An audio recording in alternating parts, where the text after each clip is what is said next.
What is going on, guys? In today's video I will show you the best Shockwave warrior build in Path of Exile 2. So in this guide I will give you a quick overview of the setup. Then I will explain what skill gems and upgrades should you focus on. Then as well we'll see what is the best gear and how to get it for both the mid game and end game. And then finally we will go over the passive tree, attributes, your skill rotations, and even what Atlas passive should you use. So we would be able to get the highest damage possible and much more. If you are looking for this build on the website, then click my link in this video description or the pinned comment.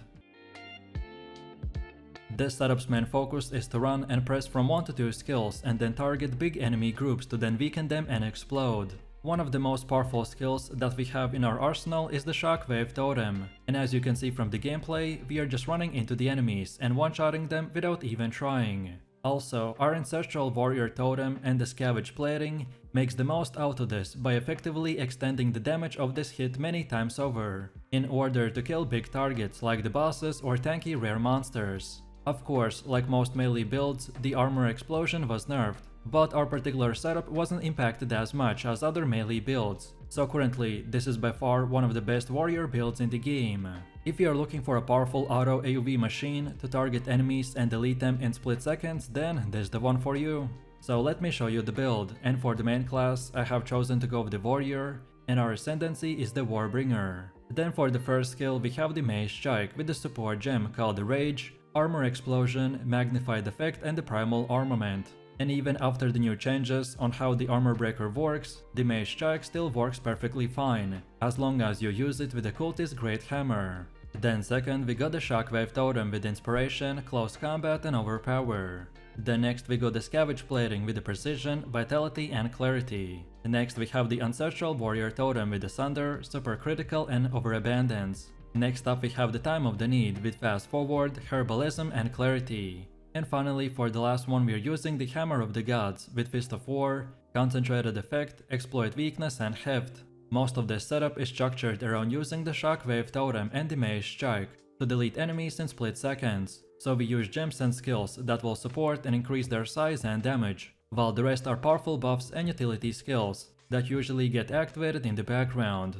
And as our build is already super broken, so we don't have to use more than these 6 active skill gems. Next we also have a leveling build, in case if you're starting your journey from level 0, and you just want to use it up until about level 25, where you should start getting our most important skills. So first off we are using the Rolling Slam with the support gem called the Rage and Overpower. And then next we have the Bone Shatter with just the Magnified Effect. This is your basic setup until you get our build's 2 most important skills. In the early stages of progression we are just using the Rolling Slam and the Bone Shatter as our main ability combo, as they are very powerful, especially at the beginning. Next up we have our passive tree, and if you're interested in a full in-depth guide on how it works, then check out my beginner guide. So let's take a look at our setup, and we want to start at this melee damage node, and then go like this until we get all of these 4. So Brutal, Smash, Sturdy Metal, and Relentless. Then next up we want to go to this top right side like this, and then go to the left until we get this whole thing, so Ancestral Reach and the Supportive Ancestors. Next we circle back a little, and this time keep going until we reach the Devastation node. Then next up we keep going and take the right side, and then keep going more until we get both of these, so Carving Earth and Hardened Wood. Then now keep moving forwards until the end, and from here we want to get both of these totem nodes. Which side you choose first doesn't really matter, as long as you get both of them. And then finally from this point and onwards you can unlock the rest of the nodes in whatever order you prefer. All of these nodes that we got are very useful, but the ones I mentioned have the top priority, as they're the most important ones to acquire early on in the game, to make our build functional, and then in the late game to make it even more powerful. Also, as far as attributes go, you just simply want to fulfill your attribute requirements to gear and skill gems, and then spend the rest of your leftover attributes into more strength. And then now let's go all the way to the middle again, and for our Ascendancy build this is what we have. So at the beginning you want to unlock the Anvil's Weight, then second get the Imploding Impacts, then third we want the Answered Call, and then finally for the fourth option go with the Wooden Wall. In PoE2 earning skill points take a lot of hard work, so it will be very smart not to spend your points recklessly. Of course, you can refund your passive points later, but only at a cost, so following a specific setup is extremely useful. If you are following this build, then make sure to not deviate from it, as some of the decisions that I made might not make sense at first, but it's going to pay off later. So feel free to use the exact same path as I have right here. And don't forget to check this video's description to find the link for this website, and this should make it easier for you to follow the tree. Next up we have our Atlas passives, and the general idea behind this is to aim for bonus stats that spawn a lot of grouped up monsters, such as in expeditions or in rituals. Our warrior build is also great at single target DPS, so we can also spend a bit points into farming boss maps or essences. So when we start, we want to first of all get to this bottom right side like this. Then from here we want to go until we get all the way to this keystone called the Deadly Evolution. Then next we go back to the middle, and this time take the bottom left side and get all of these passives. And then when all of these are done, then now we go again to the middle and now take the middle path and unlock the rest of the nodes in whatever order you prefer.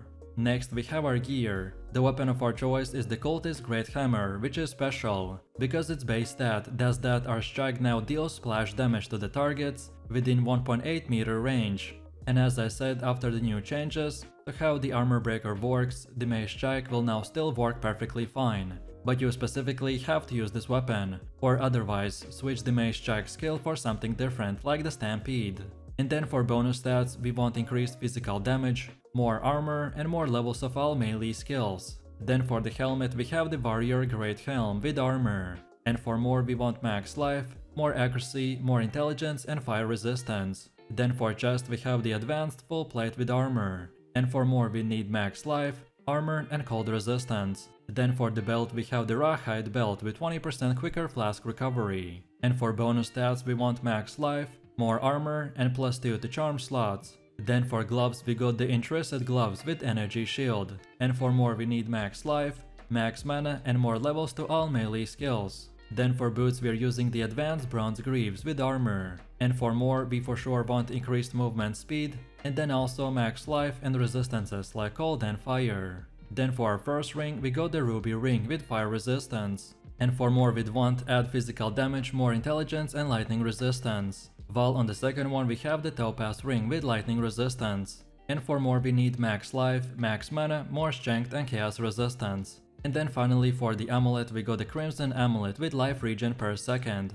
And for more we want max life, more armor, more dexterity, and fire resistance. No matter which gear you choose, just at least try to get 75% resistance cap on all 4 elements. This is a starter setup, which should be more of an example of what stats and prefixes to look for. Then next we have runes. During early item progression, most gear is socketed with resistant runes like the Desert Rune, Glacial Rune, or the Storm Rune. However, once your elemental resistances have been capped and elemental resistant runes are no longer necessary, you then want to opt in to increase your maximum life with body runes or consider socketing a soul core. So on our weapon we're using the Iron Rune, then on our helmet we have the Glacial Rune, and then lastly on the rest of our equipment we're using the Storm Rune. And as far as getting this gear goes, by far the best way to get better gear in the campaign is to check the vendor in the town each time you level up, as vendors can change their offerings based on your level, so this is the best way to find upgrades. And then after level 65 you just want to keep continuing repeating your maps until tier 16.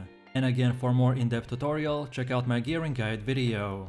Then on top of this, we need to quickly look into the charms. Charms are incredibly useful, as by having the right one equipped at the right time can save you from dying. If you are struggling with certain bosses, then look into what damage type they are using, and then use that specific charm to increase your resistance. For me personally, I like to use the Amethyst charm for chaos damage, then the Ruby charm for fire damage, and finally Sapphire charm for cold damage. But as I said, which one you choose will entirely depend on the enemies that you are fighting, so feel free to experiment and mix and match. And now finally, let's quickly take a look at how this build will work. And to be honest, because of our setup, this build will be extremely powerful, no matter in what order you use your skills. But if you're interested in the most optimized damage rotation, then here it is. So for both clearing and bossing, you want to place down your Shockwave Totem, an Ancestral Warrior which is linked with the Sunder Totem. And then you can also use the Mace Strike to get a bit of extra damage in. and then later to generate rage as well. And finally, when you are at high tier maps and at the full endgame, you'll also be wanting to use the Hammer of the Gods on stunned bosses. But since it relies on having more than just plus levels to all melee skills on your weapon, so it might not deal as much damage for you as it does for other builds. And that's why our main objective will be to focusing on crazy AoE damage and less at single targets. So let me know what you think about this build in the comments below. If you enjoyed this, then you definitely don't want to miss my top 3 best builds video, where I showed even more powerful builds. So click the screen now and I'll see you in the next one.